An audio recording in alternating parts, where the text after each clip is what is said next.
Hello friends, welcome to today's daily news analysis. तो 18 नवंबर की जो दोनों न्यूज़पेपर की इंपॉर्टेंट न्यूज है उनको हम जल्दी से देख लेते हैं। अगेन आप फोकस करिए, जो आप इस साल के एग्जाम देने वाले लोग हैं, सो जो इस साल की इंपॉर्टेंट न्यूज है उन पे फोकस करना, ठीक है। पहली न्यूज देख लेते हैं। तो देखिए, अगेन ऐसी न्यूज है जो आपके इस बार भी एग्जाम में आ सकती है। तो यहाँ पे एक पर्टिकुलर ट्रिब्यूनल है बांग्लादेश का, जिसका नाम है इंटरनेशनल क्रिमिनल ट्रिब्यूनल। अब वैसे तो नाम इंटरनेशनल है, बट ये बांग्लादेश के अंदर में कोई अगर क्राइम कमिट करता है, स्पेसिफिकली वॉर क्राइम्स कमिट कर रहा है, उनको पनिश करने के लिए एक ट्रिब्यूनल बनाया हुआ है।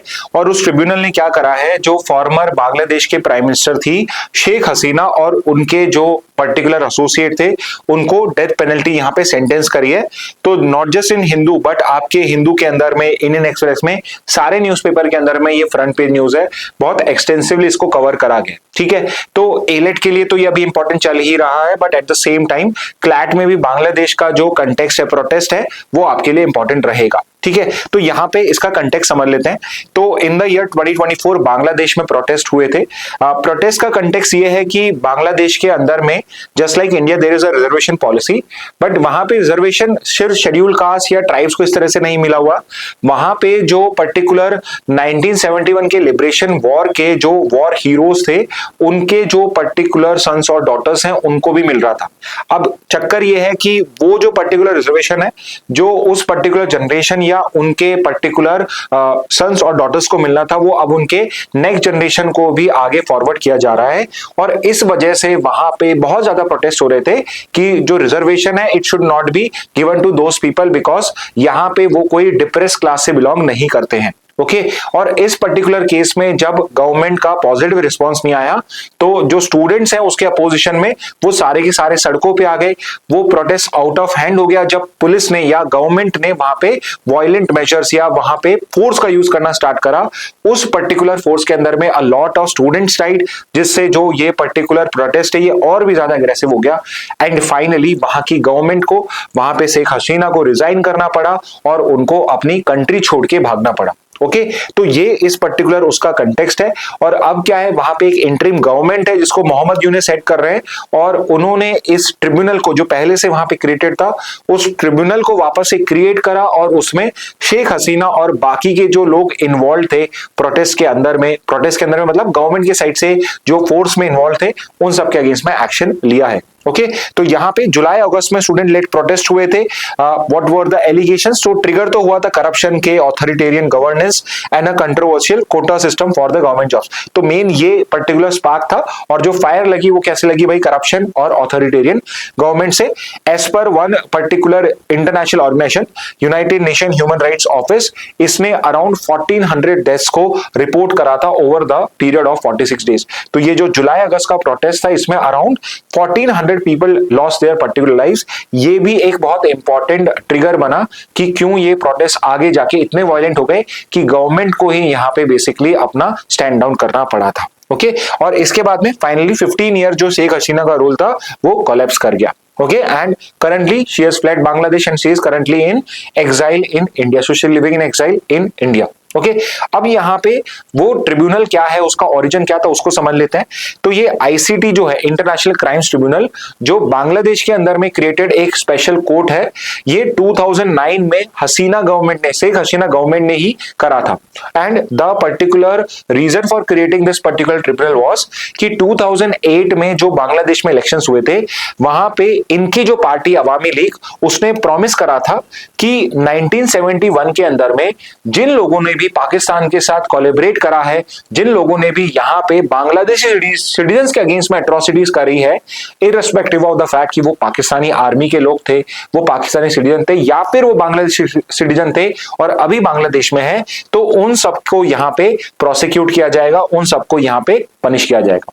तो इनिशियली जब ये पर्टिकुलर चीज इन्होंने अनाउंस करी, तो इसको बहुत ज्यादा पब्लिक सपोर्ट मिला, बिकॉज वहां पे बांग्लादेश के अंदर में आज भी एक पर्टिकुलर फीलिंग है कि जो 1971 में एट्रोसिटीज हुई थी, उसके लिए जो लोग रिस्पॉन्सिबल थे, वो उनको अभी तक जस्टिस नहीं मिला है, ओके। एंड अभी भी वो लोग क्या है, फ्रीली घूम रहे हैं। तो यहाँ पे क्या करा गया कि जितने भी लोगों के नाम थे, उनको इस स्पेसिफिक क्राइम्स ट्रिब्यूनल के अंदर में प्रोसिक्यूट करा गया एंड प्रॉपरली पनिश किया गया। ओके तो इनिशियली इसमें अर्ली सपोर्ट मिला था, बट विद टाइम यहां पे ये देखा गया कि जो शेख हसीना या उनकी गवर्नमेंट है वो अपने अपोजिशन लीडर्स को टारगेट करने के लिए या कोई भी डाइसेंटिंग वॉइस को यहां पे दबाने के लिए इस आईसीटी का पर्टिकुलर यूज कर रही है। तो विद टाइम इसको क्रिटिसाइज करना स्टार्ट हो गया। And as per one report जो अगेन ह्यूमन राइट ऑफिस ने यूएन की दी है कि यहां पे बहुत सारे पॉलिटिकल लीडर्स के अगेंस्ट में, अपोजिशन लीडर्स के अगेंस्ट में इस आईसीटी को मिसयूज किया गया। ठीक है, तो अब यहां पे आते हैं हम कि यहां पे जो आईसीटी है इसने अब शेख हसीना के अगेंस्ट में कैसे एक्ट करा। तो 2024 में जैसे ही हसीना का आउस्टर हुआ था उसी के बाद में ही वापस से आईसीटी को यहां पे रिवाइव कर दिया गया था। तो उनके क्रिटिक्स ये क्लेम करते हैं कि भाई आईसीटी जो था ये इनके टेन्योर में ही कॉम्प्रोमाइज हो चुका था, लेकिन अब जो नई गवर्नमेंट आई है, जो अभी इंटरिम गवर्नमेंट है, इसने इसमें कुछ करेक्शंस करे हैं एंड अब जो ये जजमेंट दे रहा है ये टोटली करेक्ट है। ठीक है, तो ऑब्वियसली जब पावर मेरे पास है तो now I appreciate this particular tribunal. Okay, तो यहां पे इनके अगेंस्ट में कौन कौन से चार्जेस लगाए, अगेन चार्जेस आपको कोई याद नहीं करना है, जस्ट नो कि क्या ये चार्जेस लगाए, मर्डर का, टॉर्चर का, जिनोसाइड का, क्राइम्स अगेंस्ट ह्यूमैनिटी। तो छोटे मोटे चार्जेस नहीं लगाए, जो वॉर क्राइम्स होते हैं, जो इंटरनेशनल क्राइम्स होते हैं, वो पर्टिकुलर चार्जेस इनके अगर पे लगाए गए हैं। और प्रोसिक्यूशन ने करीब 8000 पेजेस की एक चार्जशीट सबमिट करी है जिसके अंदर में सारी डिटेल्स प्रोवाइडेड है कि कैसे इन्होंने, शेख हसीना ने और इनके सपोर्टर्स ने, गवर्नमेंट के ऑफिशियल्स ने इस पर्टिकुलर क्राइम्स को यहां पे इन्फोर्स करा against the innocent people. Okay, तो यहां पे ये पर्टिकुलर टाइमिंग है। अब वी नीड टू नो कि भाई हसीना, जो शेख हसीना, उनका क्या डिफेंस है। तो हर डिफेंस इज कि she is simply calling it कि ये एक पर्टिकुलर पॉलिटिकली मोटिवेटेड ट्रायल है। यहां पे Mohammad Yunus and other opposition leaders are basically making her a political scapegoat for the problem which are otherwise in Bangladesh. Okay, and दूसरा है जो उनकी पार्टी, उसने इसको क्या बोला, ये ट्रिब्यूनल एक कंगारू कोर्ट है और इसकी रूलिंग को हम एक्सेप्ट नहीं करते हैं। कंगारू कोर्ट किस कोर्ट को कहा जाता है? Kangaroo court is a court जहां पे रूल ऑफ लॉ नहीं यूज होता, सब लोग अपने विम्स एंड फैंसीज पे, जो जज है अपनी मर्जी के हिसाब से जो उसे सही लगता है बिना रूल को फॉलो करे अपना कोई भी जो पर्टिकुलर उसका ओपिनियन होता है उसको इंपोज करना स्टार्ट कर देता है। तो यहां पे उसने इसको कंगारू कोर्ट का है। शेख हसीना क्या कहती है कि भाई इन्होंने जो प्रोटेस्ट के अगेंस्ट में एक्शंस लिए थे वो गुड फेथ में लिए थे and she never ordered anyone to use any force to kill a particular person. तो किलिंग्स ऑर्डर नहीं करी गई थी यहां पे। ऑब्वियसली अगर प्रोटेस्ट आउट ऑफ हैंड होते हैं तो फोर्स यूटिलाइज किया जाता है, उस फोर्स के यूज के अंदर में to protect the sanctity of the government इस टाइप की किलिंग्स हो जाती हैं। ओके, तो this is what Hasina has said in her defence. इसके अलावा what is India's position? So India has been very diplomatic in this particular coverage.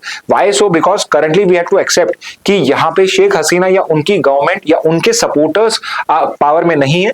Although Sheikh Hasina has been one such leader who has always standed with India and it is only during her tenure कि India Bangladesh के जो relations है वो better हुए थे and they are at its peak right now. Okay, but at the same time we have to be realist in this particular sense कि कभी भी ये सिचुएशन चेंज हो सकती है and we have to make sure कि जो भी अगर आगे जाके कोई अपोजिशन लीडर्स की पार्टी आए तो उनके साथ में भी हमारे रिलेशन जो है अगर अच्छे नहीं होते तो खराब भी ना हो। ओके, तो यहां पे हसीना जो है she has been staying in India since 2024। Bangladesh ने फॉर्मली इंडिया को रिक्वेस्ट करा है एक्स्ट्राडिशन के लिए उनके लिए और उनके जो एसोसिएट है साथ में जिनको भी डेथ पेनल्टी दी गई है उन दोनों को दे हैव आस्क्ड कि इंडिया को उसको वापस एक्स्ट्राडिट कर देना चाहिए। एक्स्ट्राडिशन ट्रीटी भी इंडिया और बांग्लादेश के बीच में है। However there is one particular exception to extradition here which is कि अगर यहां पे बैड फेथ के अंदर में कोई पर्टिकुलर ट्रायल चल रहा है या फिर यहां पे टॉर्चर का सिचुएशन है या पॉलिटिकल मोटिवेटेड ट्रायल लगता है तो उसमें आप पर्टिकुलर एक्स्ट्राडिशन रिक्वेस्ट को रिजेक्ट कर सकते हो। तो possibly India is unlikely to hand her over before there is political stability. Also India के लिए शी इज एन एसेट, अगर हम इसको एकदम डिप्लोमेटिक वे में कहें या हम इसको इंटेलिजेंस के वे में कहें तो she is a asset for us, she has been asset for us and she is someone which can lead to even better India Bangladesh relation again in the future. तो जब सिचुएशन नॉर्मलाइज हो जाएगी, when passions would die down, when there would be a neutral government in Bangladesh, then she might even return there or India might hand her over to the Bangladesh government so that जो भी particular उनको internal solution निकालना है जो within law हो उसको वो चीज कर पाए। Okay, but before this it is highly unlikely कि इंडिया अपने एग्जाइल्स उनको वहां भेजेगा। ओके, तो इसके इम्प्लीकेशन क्या है? तो इमीडिएटली तो इस वर्डिक्ट का कोई पर्टिकुलर पर्पस नहीं बनता है, बट यस, इंडिया बांग्लादेश के जो रिलेशंस है ये इसी चीज पे डिपेंड करेंगे कि न्यू दिल्ली एक्सट्रेडिशन के प्रेशर को किस तरह से हैंडल करता है। Okay, so this is regarding your Hasina's case. Okay, next पे आ जाते हैं। अगेन एक और ऐसी न्यूज जो आपके अदरवाइज इंपॉर्टेंट है। तो यहाँ पे सुप्रीम कोर्ट ने यहाँ पे आपके तेलंगाना के केस के अंदर में वार्निंग दी है तेलंगाना के स्पीकर को कि he must take a decision when it's come to disqualification of certain MLAs which are eligibly disqualified under the 10th schedule. Okay, तो I am sure you are aware of the 10th schedule. तो 10th schedule जो है आपका article 10th schedule जो है आपका which talks about anti defection law. 1985 में ये लॉ आया था जिसके अंदर में अगर कोई person after winning a election अपनी पार्टी चेंज करता है या एंटी पार्टी एक्टिविटीज करता है तो ही और शी इज डिस्क्वालिफाइड।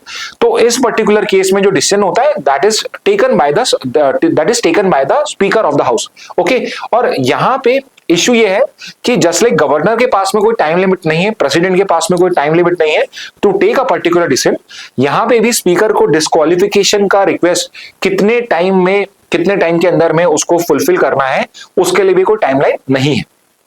तो सुप्रीम कोर्ट ने प्रीवियस जजमेंट के अंदर में यहां पे स्पीकर को कहा था कि you have to take a decision as soon as possible and try to take it within 3 months। Okay, तो टाइम लिमिट नहीं डाली गई है, टाइम लिमिट नहीं दी गई है, सिर्फ ये बोला था कि you have to take a decision as soon as possible.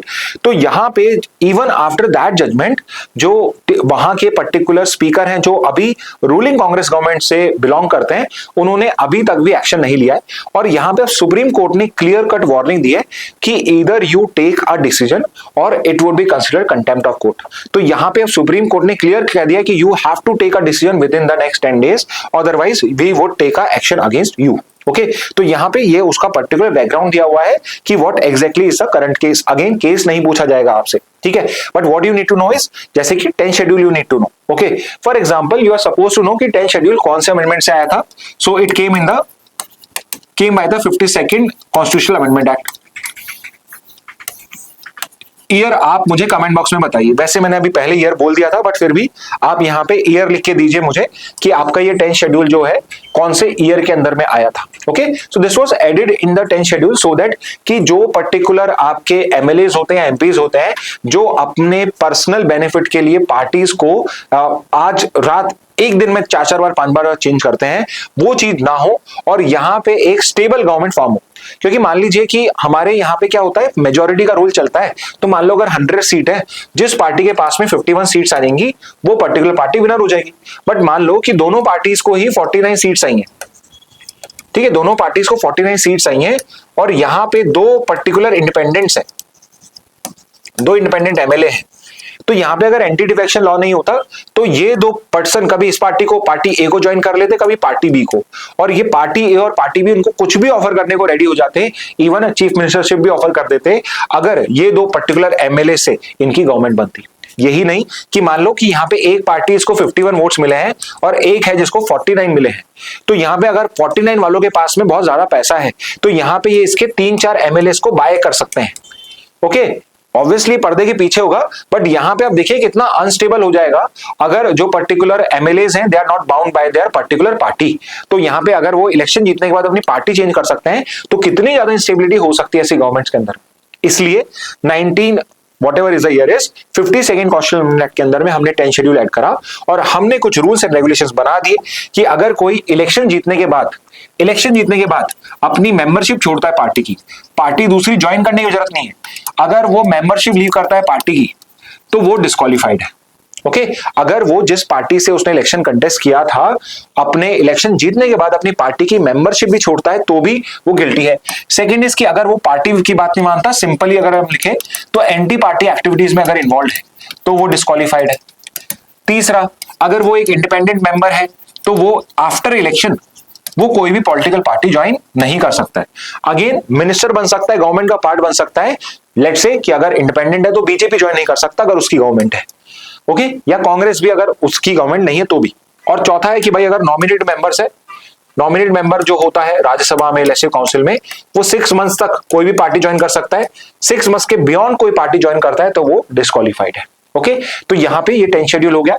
अब इंपॉर्टेंट पॉइंट है कि 10th शेड्यूल कहता है कि जो स्पीकर होगा या स्पीकर की जगह समझ लीजिए प्रिसाइडिंग ऑफिसर, तो लोकसभा में स्पीकर, राज्यसभा में चेयरमैन, लेजिस्लेटिव असेंबली में स्पीकर, लेजिस्लेटिव काउंसिल है तो वहां पे चेयरमैन। तो प्रिसाइडिंग ऑफिसर डिसीजन लेता है।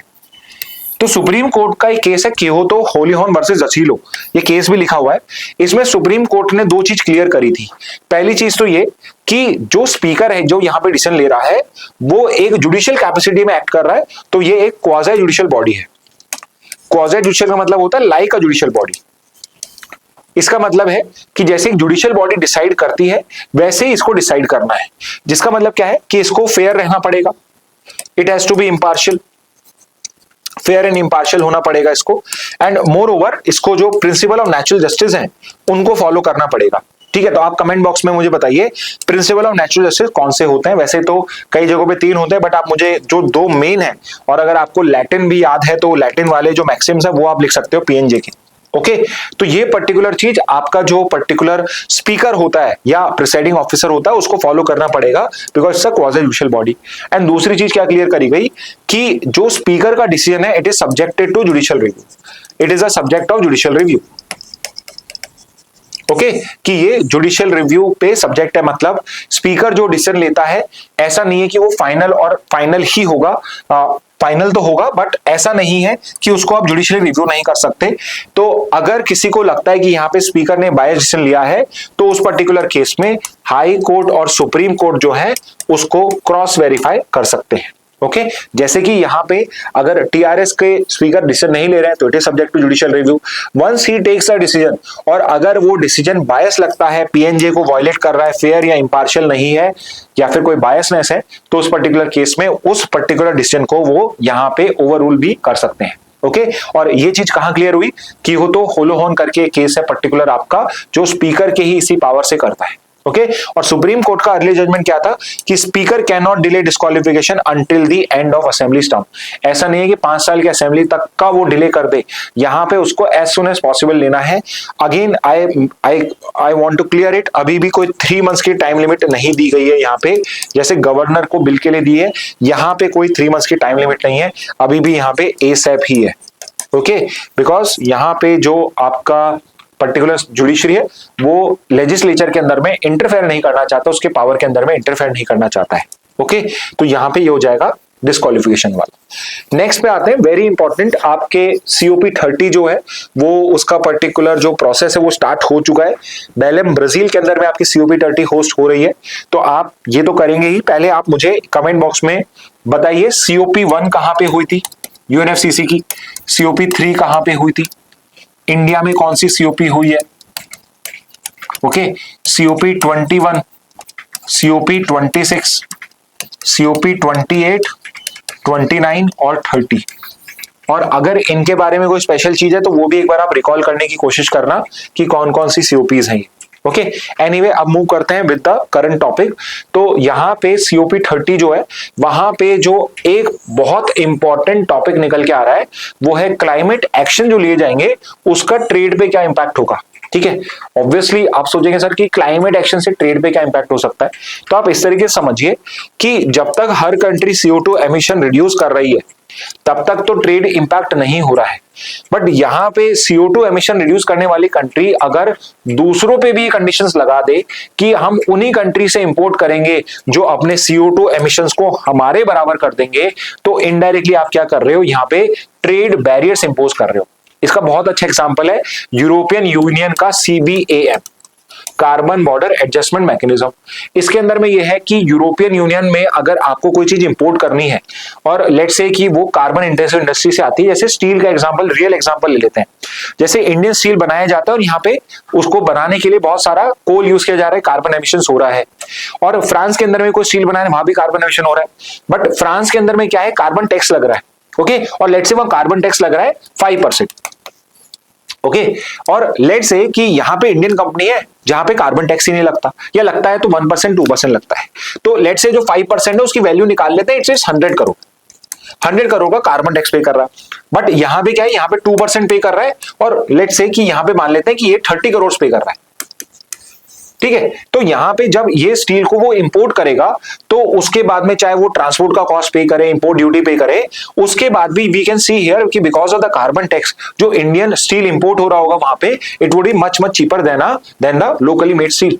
Okay, and why this is the case, because यहाँ पे बहुत हाई कार्बन टैक्स लग रहा है। तो इस चीज को यहाँ पे बैलेंस करने के लिए यूरोप ने क्या करा कि अगर किसी भी कंट्री से हम इंपोर्ट करेंगे, उस कंट्री के अंदर में CO2 या कार्बन टैक्स नहीं लगता है, CO2 एमिशंस पे कोई कैप नहीं है, तो हम उसको इक्विवेलेंट बनाएंगे जो उनका EU में लगता है। जैसे एग्जांपल के लिए अगर वहां 5% का 100 करोड़ वैल्यू लगता है, लेट्स से इन्होंने 2% लगा रखा है, यानी कि यहाँ पे 30 करोड़ यानी 70 करोड़ का गैप है। यानी कि जो भी पर्टिकुलर प्रोडक्ट होगा उस पर प्रोपोर्शनेटली इस तरीके से टैक्स लगाया जाएगा कि उसकी जो टैक्स वैल्यू है, कार्बन टैक्स की वैल्यू है, वो सेम हो जाए। प्राइस सेम करने की बात नहीं है, बट कार्बन टैक्स यहां पर भी वो लगेगा, वहां भी वो लगेगा। इससे क्या होगा, मान लो फ्रांस की कंपनी है, वो सोचे कि भाई यहाँ कार्बन टैक्स पे करने से तो अच्छा है कि मैं अपनी पूरी फैक्ट्री उठा के, अगर मैं लॉन्ग टर्म देखूं, अगर मैं पूरी फैक्ट्री उठा के इंडिया में लगा देता हूं या चाइना में लगा देता हूं और फिर वहां से इंपोर्ट करता हूं, तो वो स्टिल मेरे लिए चीपर रहेगा। ओके, तो इस चीज को यहाँ पे डिसइंसेंटिवाइज करने के लिए कि वे कंपनीज यहाँ छोड़ के ना जाए, इसलिए सीबैम लाया गया। अब आप यहाँ देखिए, यहाँ पे क्या हो रहा है, क्लाइमेट चेंज के नाम पे कोई ट्रेड बैरियर या ट्रेड को इंपैक्ट किया जा रहा है। तो यहाँ पे जो मेन पर्टिकुलर डेवलपिंग कंट्रीज का फोकस है वो इसी के ऊपर पे है कि क्लाइमेट पर्टिकुलर पॉलिसीज का ट्रेड पे इंपैक्ट नहीं होना चाहिए, स्पेसिफिकली क्लाइमेट पॉलिसी जो डेवलप्ड नेशंस स्पेसिफिकली EU यहाँ पे इंप्लीमेंट कर रहे हैं। ओके, अब इसी के लिए डेवलपिंग कंट्रीज वांट कि हमें इस पे फोकस करना पड़ेगा कि क्लाइमेट एक्शन कैसे ग्लोबल ट्रेड को अफेक्ट करते हैं। And one particular starting point can be कि हम एक एनुअल डायलॉग इस पर्टिकुलर चीज के ऊपर पे करना स्टार्ट कर दें। हर साल इस चीज के ऊपर पे स्पेसिफिक डायलॉग हो कि क्या ट्रेड इंपैक्ट्स हो रहे हैं क्लाइमेट एक्शन के लिए। एंड इंटरेस्टिंगली ब्राजील ने यहाँ पे एक फॉरम क्रिएट करा है। What is that forum? Forum for climate and trade corporation. तो यहाँ पे एक ब्राजील ने फॉरम प्रपोज करा है जो COP30 के अंदर में प्रोबेबली स्टार्ट हो जाएगा, which is forum for climate and trade corporation, जिसमें अब एनुअल एक डायलॉग करा जाएगा जिसके अंदर में developing and developed countries would sit together and there they would try to find a solution कि कैसे हम क्लाइमेट पॉलिसीज को बनाए कि उस पे ट्रेड के ऊपर पे नेगेटिव इंपैक्ट ना पड़े। ओके, स्पेसिफिकली डेवलपिंग और लीस्ट डेवलप्ड कंट्रीज की ट्रेड के ऊपर पे नेगेटिव इंपैक्ट ना पड़े। ओके, जैसे कि ये जो COP30 है, इसमें प्रेसिडेंट कौन है? COP30 के प्रेसिडेंट भी आप लिख लेना कहीं पे, हिज नेम इज एनरिए लागो ऑफ ब्राजील। ओके, तो ये लिख लेना प्लीज, एनरिए लागो of Brazil is the COP30 president. Okay, तो यहाँ पे ये पर्टिकुलर प्लेटफॉर्म वर्क करेगा। इंडिया का पोजीशन क्या है? इंडिया का पोजीशन भी यही है कि भाई आपको दो चीज समझनी है कि भाई डेवलपिंग और least developed countries are not prepared to take the burden of carbon taxes. तो आप इस तरीके से अगर पॉलिसीज बनाओगे तो यहाँ का मार्केट नहीं कर पाएगा। दूसरा, वी हैव टू अंडरस्टैंड कि there is a huge financial gap. जो अडेप्टेशन करना है, जो हमें मिटिगेशन करना है CO2 एमिशंस में, उसके लिए फाइनेंशियल गैप बहुत ज्यादा है। Developing countries, least developed countries do not have the wherewithal to basically have those particular investment. तो इसलिए यहाँ पे डेवलप कंट्रीज को आगे आना पड़ेगा और यहाँ पे फाइनेंशियल हेल्प भी करनी पड़ेगी। Whatever was decided in the previous COP is not enough to achieve the climate goals. तो ये इंडिया ने अपना स्टैंड रखा है। ओके, तो this is also an important topic. Next पे आ जाते हैं। Supreme court says perennial GRAP is not answer to Delhi's air pollution. तो यहाँ पे एक पर्टिकुलर पेटिशन आई जिसमें उसने बोला कि जो हम विंटर मंथ्स में जब हाई पॉल्यूशन होती है और हम ये एक ग्रैप लगाते हैं, ग्रेडेड रिस्पॉन्स एक्शन प्लान, इसको ईयर लॉन्ग ही लगा दिया जाए। और ये पेटिशन इसलिए फाइल करी गई कि आप ये चीज समझिए कि विंटर में एयर पॉल्यूशन दिल्ली में या बाकी सिटीज में दिखता ज्यादा है। हाउएवर इंडिया का एयर पॉल्यूशन इतना खराब है कि ये 12 महीने ही हमारे हेल्थ को इश्यूज करता है। तो for those who are not in Delhi, who are living somewhere else also, try to check आपकी सिटी का AQI क्या है, and believe me it would be in the poor or very poor category, and which is not good at all for our health also, और long term health के लिए तो और भी ज्यादा खराब है। तो irrespective of दिल्ली NCR में नहीं हो, still you are also breathing a poisonous air। Okay, तो यहाँ पे उन्होंने क्या बोला कि जो ग्रैब लगता है जब severe form of air pollution लग जाता है, बहुत ही high form of severe air pollution होता है, उस टाइम में ग्रेडेड रिस्पॉन्स एक्शन प्लान होता है, विच इज की जैसे जैसे एयर क्वालिटी आपकी बढ़ती जाती है, बुरी होती जाती है, वैसे वैसे ग्रेडेड रिस्पॉन्स एक्शन प्लान के अंदर में हम स्पेसिफिकली आपके प्रोहिबिटिव मेजर लेना स्टार्ट करते हैं।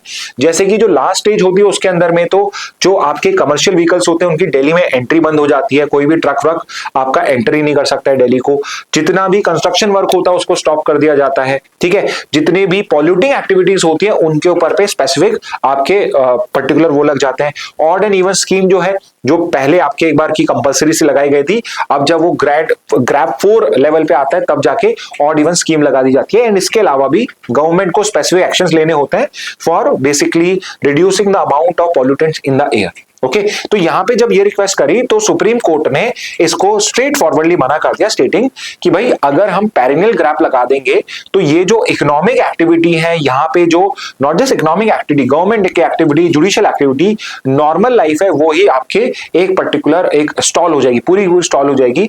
स्पेसिफिकली जो डेली वेज वर्कर है, जो कंस्ट्रक्शन एक्टिविटी में इन्वॉल्व है, जो बाकी के इस टाइप के काम करता है, व्हाट अबाउट देयर लाइवलीहुड। तो ऑब्वियसली पेरिनियल आपका जो ग्रैब लगा देना, this can not be a solution to the problem of air pollution. What we need is a sustainable policy, long term sustainable policy, जिसके थ्रू हम यहाँ पे इस पर्टिकुलर एयर पॉल्यूशन को यहाँ पे कंट्रोल कर पाए। ओके, तो what you need to understand is कि what is GRAP, which body is responsible for implementing GRAP, और GRAP कहाँ लगता है, कैसे लगता है, समझिए। ओके, तो आपके ग्रेडेड रिस्पॉन्स एक्शन प्लान है, ये वैसे तो 21 के बाद आया है, बट इससे पहले भी एक और पर्टिकुलर पॉलिसी थी जो यूज करी जाती थी बाय द गवर्नमेंट, बट वो इतनी इफेक्टिव नहीं थी। तो सुप्रीम कोर्ट ने सजेस्ट करा कि यहाँ पे हमें एक पर्टिकुलर एक्शन प्लान बनाना पड़ेगा, जैसे ही एयर पॉल्यूशन एक लेवल को क्रॉस करेगा तो वो इंप्लीमेंट हो जाना चाहिए। ओके, अब वेरी इंपॉर्टेंटली ये एक इमरजेंसी प्लान है और ये ऑल ओवर इंडिया नहीं लगता है, ये सिर्फ दिल्ली एनसीआर के रीजन के लिए। Okay, so grab is implemented only in the Delhi NCR region, ठीक है। Second point, EPCA. ईपीसीए क्या है? Environmental pollution control authority. Okay, तो आपकी ये एक particular body environment pollution act के अंदर, एनवायरमेंट एक्ट के अंदर में बनाई थी ईपीसीए। ओके, तो 2016 में जो ये बॉडी बनाई थी, it is prepared, this particular graded response action plan is prepared by this body only, ठीक है। बट 2021 में हमने एक और नई बॉडी बनाई, CAQM, जिसको हम डिटेल में पढ़ेंगे, commission for air quality management. अब ये इसको बेसिकली गवर्न करती है। ओके, तो डोंट बी कंफ्यूज, अगर ग्रैप का पूछा जाए हु इंप्लीमेंट्स ग्रैप, तो आप CAQM लिखोगे, commission for air quality management. EPCA को आप भूल सकते हो, इसको आप भूल सकते हो, ठीक है। नेक्स्ट इज कि यहां पे कब ये पर्टिकुलर होता है, तो हमारा जो AQI इंडेक्स है, एयर क्वालिटी इंडेक्स है, जो CPCB करता है, सेंट्रल पॉल्यूशन कंट्रोल बोर्ड, इसको बेसिकली आपका पब्लिश करता है। जैसे जैसे ये लेवल इंक्रीज होता है उसके अकॉर्डिंगली आपका ग्रैप जो होता है उसका next level of action plan आप इंप्लीमेंट करते जाते हो, और जो नेक्स्ट लेवल होता है वो और भी ज्यादा स्ट्रिक्टर होता जाता है, ठीक है। तो मॉडरेट है, मॉडरेट से के बाद से पहले सेटिस्फैक्टरी होता है, गुड होता है, फिर सेटिस्फैक्टरी होता है, फिर मॉडरेट होता है, फिर पुअर होता है, फिर वेरी पुअर होता है, फिर सिवियर होता है, और फिर सिवियर प्लस होता है, ठीक है। सिवियर प्लस की तो काउंटिंग ही पॉसिबल नहीं होती है, severe plus is anything above 500। Okay, तो यहाँ पे गुड और सेटिस्फैक्टरी 50-50 के गैप में होते हैं 100 तक, 0 to 50, 50 to 100, ये 101 से 200, ये 201 से 300, ये 301 से 400, ये 401 से 500, और anything 500 plus is severe plus. Okay, तो 500 प्लस के बाद तो आपके ज्यादातर जो इंस्ट्रूमेंट्स हैं वो पॉल्यूशन को मेजर ही नहीं कर सकते। और ये तो ऐसा है कि जैसे जो पर्टिकुलर स्मोक का पर्टिकुलर लेट्स से चिमनी है, सीधे आप उसमें से स्मेल कर रहे हो, ले रहे हो, इट इज सो डेंजरस, इतना ज्यादा हाई लेवल ऑफ पॉल्यूशन हो रहा है इस टाइम में दिल्ली में। ओके, तो दिस इज सिवियर प्लस। तो यहाँ पे जैसे ही आप गुड सेटिस्फैक्टरी तक नहीं लगता है, जैसे ही आप इस moderate poor very poor severe stage में आते हो तो ग्रैप 1 2 3 4 4 प्लस 3 से लगना स्टार्ट हो जाता है। ओके, अब यहाँ पे बॉडी के बारे में भी सुन लेते हैं।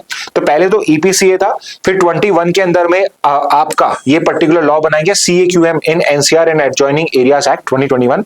इंपॉर्टेंट बॉडी बनाना जरूरी था, बिकॉज ये जो पर्टिकुलर बॉडी है CAQM, ये सिर्फ दिल्ली ही नहीं, पूरे दिल्ली NCR के अंदर में जो डिफरेंट स्टेट्स में आता है, हरियाणा में आता है, यूपी में आता है, राजस्थान में आता है, MP में आता है, उन सब पर्टिकुलर रीजन्स के अंदर में ये गवर्नमेंट्स को बेसिकली लिख सकती है, उनको बेसिकली ऑर्डर कर सकती है कि आपको एयर पॉल्यूशन को कंट्रोल करने के लिए स्टेप्स लेने पड़ेंगे। जैसे कि आपका जो हरियाणा है या पंजाब है, जो दिल्ली NCR के रीजन में आता है, CAQM यहां पे लेट्स से हरियाणा गवर्नमेंट को बोल सकती है कि आपके पर्टिकुलर स्टेट में जो स्टबल बर्निंग हो रही है उसको वहां पे प्रोहिबिट करने के लिए आप स्टेप्स लीजिए। ओके, वो ये भी कह सकते हैं कि जैसे आपके ईंटों के भट्टे होते हैं, ब्रिक क्लिन्स जो होती है, उनको आपको इस पर्टिकुलर मंथ पीरियड में, इस पीरियड के अंदर में आपको बंद करना पड़ेगा। ओके तो ये जो पर्टिकुलर सारे डिसीजंस हैं ये एम्पावर करा गया CAQM को, centre for commission for air quality management, कि आप इस तरह के एक्शंस ले सकते हो। ओके और इसने अब 2021 में इसको रिप्लेस कर दिया है। और सब पर्टिकुलर देखिए इन सारी स्टेट जो हैं ये सब NCR में आते हैं, और इन सब स्टेट्स के जो NCR के रीजन्स हैं उनके लिए इन गवर्नमेंट्स को ये पर्टिकुलर ऑर्डर पास कर सकती है। ओके तो ये पर्टिकुलर हो गया ग्रैप और इसका। अब सुप्रीम कोर्ट ने क्या ऑब्जर्व करा है, सिंपली कि भाई हम इसको ईयर लॉन्ग ग्रैप को नहीं कर सकते हैं, अगर करेंगे तो construction workers, daily veg workers हैं, उनकी जो पर्टिकुलर लाइवलीहुड है उसके ऊपर पे इंपैक्ट पड़ता है। And what is required is कि गवर्नमेंट को लॉन्ग टर्म अप्रोच लेना चाहिए, सारे स्टेक होल्डर्स को इन्वॉल्व करिए और लॉन्ग टर्म स्ट्रैटेजी क्रिएट करिए, जैसे कि आपको यहाँ पे पब्लिक ट्रांसपोर्ट को स्ट्रेंथन करना चाहिए, प्राइवेट व्हीकल्स को यहाँ पे डिस्करेज करना चाहिए, सस्टेनेबल एग्रीकल्चर प्रैक्टिसेस जिससे हम स्टबल बर्निंग को अवॉइड कर सके, और फार्मर्स को सपोर्ट करिए कि कैसे वो जो रेसिडुअल बच जाता है बाकी का, जो जिसको हम तूड़ी कहते हैं अदरवाइज, उसको कैसे वो पर्टिकुलरली यहाँ पे मैनेज कर सकता है, सो दैट उनको वो स्टबल बर्निंग की रिक्वायरमेंट ना हो।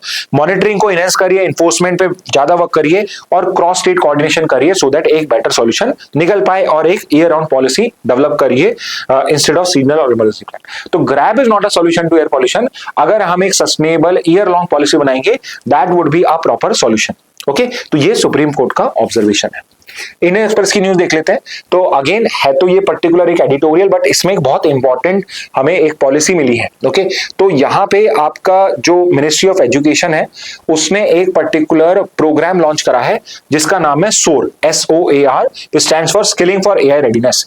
एंड यहाँ पे आपकी जो मिनिस्ट्री ऑफ एजुकेशन है उसने डिसाइड करा है कि class 3 onwards, next academic curriculum से ही क्लास 3 ऑनवर्ड्स आपका जो ये SOAR है, SOAR है, वो इंप्लीमेंट होना स्टार्ट हो जाएगा, विच मींस कि जो आर्टिफिशियल इंटेलिजेंस है this would become part of the curriculum. Okay तो जो एकेडमिक सेशन है नेक्स्ट ईयर का 2027 का, वहां से क्लास 3 ऑनवर्ड्स उनका जो पर्टिकुलर शेड्यूल होगा, करिकुलम होगा, उसके अंदर में AI की क्लासेस भी होंगी। Okay, and what is the objective? It is to prepare students for a technology-driven economy and future workforce demand. And ये article जो है, it is basically arguing कि are we not basically taking this decision very soon, कि कहीं हम जल्दबाजी तो नहीं कर रहे, क्लास 3 से हम AI का लेट्स से कहीं डिपेंडेंट तो नहीं बना देंगे हमारे पर्टिकुलर स्टूडेंट्स को, तो उस चीज को यहाँ पे करा गया है। But at the same time government has also taken a proactive step कि भाई आगे का फ्यूचर AI बेस्ड होने वाला है। सो वी वुड वांट कि कोई भी स्टूडेंट जो गवर्नमेंट स्कूल में पढ़ रहा हो या किसी भी स्कूल में पढ़ रहा हो, they should not be left behind in the AI race also. Okay तो SOAR इनिशिएटिव लॉन्च करा है जिसका फुल फॉर्म है स्किलिंग फॉर AI रेडीनेस। तो ये एक वन लाइनर हो जाएगा आपके एलेट के लिए। गवर्नमेंट ने लॉन्च करा है as part of CBSE broader push for AI in school education. Okay तो ये SOAR इनिशिएटिव जो है गवर्नमेंट का, ये आपको पता होना चाहिए। 18,000 CBSE affiliated schools already are offering from class 6, 15 आर के AI मॉड्यूल है for class 6 to 8। And the main job is कि हम डिजिटल डिवाइड जो क्रिएट हो रहा है between let's say urban and rural areas, and let's say students coming from an affluent school and schools coming from a let's say government और a basic school, तो उनमें जो एक डिजिटल डिवाइड क्रिएट हो रहा है, we want to bridge that particular gap so that यहाँ पे ये AI की लिटरेसी उनको भी दी जा सके। नेक्स्ट पे आते हैं तो एक न्यूज आई है कि अगर हम अक्टूबर मंथ देखते हैं, तो अगेन डेटा मत करना, जस्ट समझ लो इस बात को, जो चीज समझ पढ़ने की होगी मैं आपको बता दूंगा याद करने की। तो सिर्फ अक्टूबर मंथ का डेटा आया कि अगर पिछले साल से कंपेयर करें इंटरनेशनल ट्रेड हमारी, तो हमारा रिकॉर्ड ट्रेड डेफिसिट हुआ है। ट्रेड डेफिसिट का मतलब यह है कि हमारा इंपोर्ट जो है, जैसे ये पता होना चाहिए ट्रेड डेफिसिट क्या है, हम इंपोर्ट ज्यादा कर रहे हैं बाहर से और बाहर एक्सपोर्ट कम कर रहे हैं, तो हमारा नेट क्या हो जाएगा, ट्रेड डेफिसिट हो जाएगा। ओके इंपोर्ट ज्यादा अमाउंट हो रहा है, एक्सपोर्ट कम हो रहा है। उसका रीजन क्या है, देखिए एक तो आपको समझ में आ ही रहा होगा कि यूएस ने हमारे ऊपर में बहुत सारे पर्टिकुलर टैरिफ्स लगाए, तो उससे हमारा ट्रेड को लॉस हुआ है। दूसरा हमारा लॉस हो रहा है बिकॉज ऑफ EU के अंदर में क्लाइमेट चेंज को वो प्रमोट कर रहे हैं, क्लाइमेट चेंज की पॉलिसीज को इंप्लीमेंट कर रहे हैं और हमारे ऊपर पे ट्रेड बैरियर्स इनडायरेक्टली इंपोज करे जा रहे हैं। Okay eight the same time हमारा जो इंपोर्ट्स है वो कम होने का नाम नहीं ले रहा, और सबसे बड़ा रीजन इंपोर्ट्स का ये है कि हम यहाँ पर गोल्ड और सिल्वर को बहुत ज्यादा इंपोर्ट कर रहे हैं। जैसे अगर हम पिछले साल से कंपेयर करें तो इस बार गोल्ड इंपोर्ट की जो वैल्यू है it is triple two $14.7 billion. यानी कि पिछली बार हमने 4 से 5 बिलियन डॉलर का मंगाया था और इस बार हम $14 बिलियन का यहाँ पे हमने गोल्ड मंगाया। And one of the reason is कि गोल्ड का अगर अमाउंट सेम आ रहा था, जो मतलब बेसिकली वैल्यू जो उसका वेट है वो सेम है, बट गोल्ड की प्राइसेस इंटरनेशनली इतनी इंक्रीज हुई है, सिल्वर की प्राइसेस इतनी ज्यादा इंक्रीज हुई है कि इस वजह से उसकी जो पर्टिकुलर इंपोर्ट वैल्यू है वो बहुत ज्यादा हो चुकी है। और मेजरली जो पर्टिकुलर आपका जो ट्रेड डेफिसिट है it is because of this factor only, कि ये जो गोल्ड और सिल्वर का पर्टिकुलर इंपोर्ट है ये आपका इंक्रीज है। ऑन एंड इंटरेस्टिंगली जो हम यूजुअली हमारे डेली रिक्वायरमेंट होती है क्रूड ऑयल इंपोर्ट, इसका एक्चुअल में इंपोर्ट देख रहे हैं तो वो एक्चुअल में डिक्लाइन हुआ है, अच्छा खासा डिक्लाइन हुआ है आपका, ठीक है। विच मीन्स कि हमारा जो इथेनॉल ब्लेंडिंग है उसके कुछ पर्टिकुलर फ्लॉज हो सकते हैं, but possibly that is also working, क्योंकि हमारा क्रूड ऑयल इंपोर्ट जो है वो कम हुआ है, ठीक है। तो ये पर्टिकुलर बिल हमने कम करा, बट ये बिल हमारा जो है गोल्ड और सिल्वर को लेके जो हमारा मतलब लगाव है वो कम ही नहीं हो रहा है और ये बढ़ता ही जा रहा है। But at the same time हमारा एक्सपोर्ट्स भी डिक्लाइन हुआ, ऐसा नहीं है एक्सपोर्ट्स भी कोई इंक्रीज हो रहा है, एक्सपोर्ट भी डिक्लाइन हुआ है 12% फॉल से, पिछले साल से देखते हैं तो 12% से कम हुआ है और इंपोर्ट्स हमारे इंक्रीज हुए हैं specifically because of the increase in value of your precious metals like gold, silver etcetera. Okay, तो यहाँ पे हमारे काम की चीज क्या है? हमारे काम की चीज है कौन सी कंट्रीज हैं जिनके साथ हमारा ट्रेड डेफिसिट है, कौन सी कंट्रीज हैं जिनके साथ हमारा ट्रेड सरप्लस है इसी पर्टिकुलर ऑर्डर के अंदर में। ओके, तो यहां पे आपको दिख रहा होगा फर्स्ट के बाद जो ये देखते हो ये तो ट्रेड डेफिसिट है because of oil, Switzerland is because of gold. Switzerland पहले टॉप 5 में नहीं आता था, it is because of gold imports, इतना गोल्ड वैल्यू महंगा हुआ है और इतना इंपोर्ट करा है कि ये टॉप 5 में आ गया। और चाइना से तो एवरीथिंग लिख लीजिए यहां तो।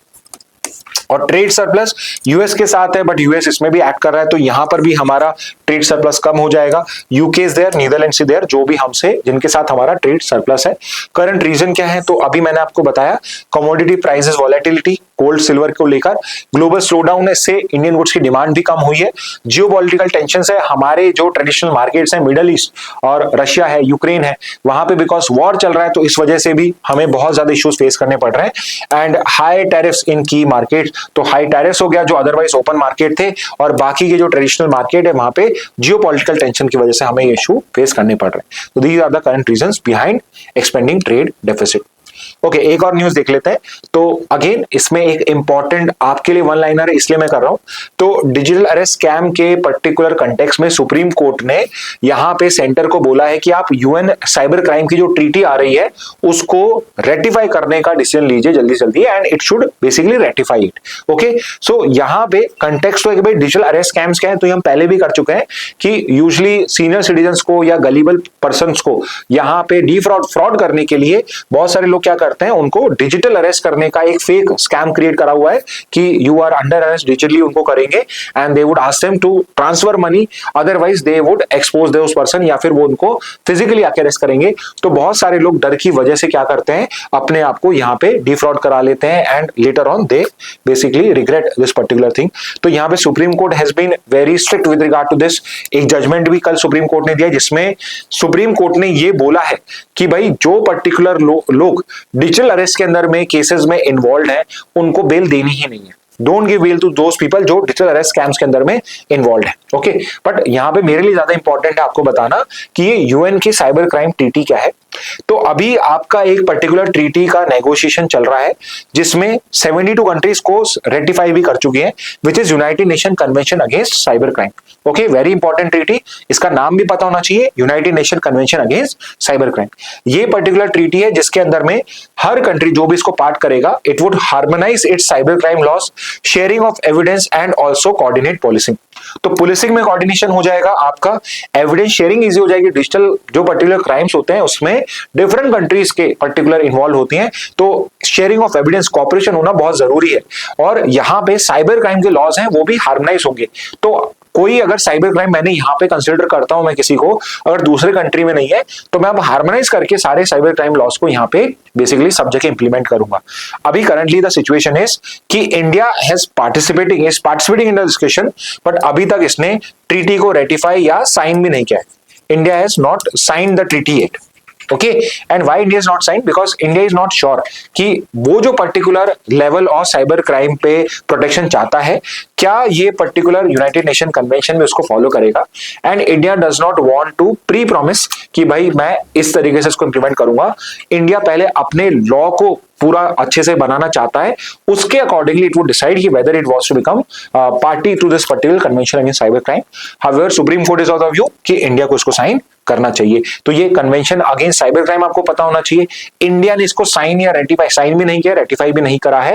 एंड दूसरा जो क्वेश्चन मैं आपसे पूछ रहा हूं, ये जो particular convention against cyber crime है, और क्लैट पर आपके स्टूडेंट्स को इजीली आंसर कर सकते हैं, ये कौन सा यूएन का ऑफिस है जो इसको बेसिकली आपका नेगोशिएट कर रहा है। ओके तो ये मुझे आप कमेंट बॉक्स में बताइए। ओके तो स्टूडेंट्स ये थी आज की सारी न्यूज एनालिसिस। आई होप आपको ये इनिशिएटिव यूजफुल लग रहा होगा।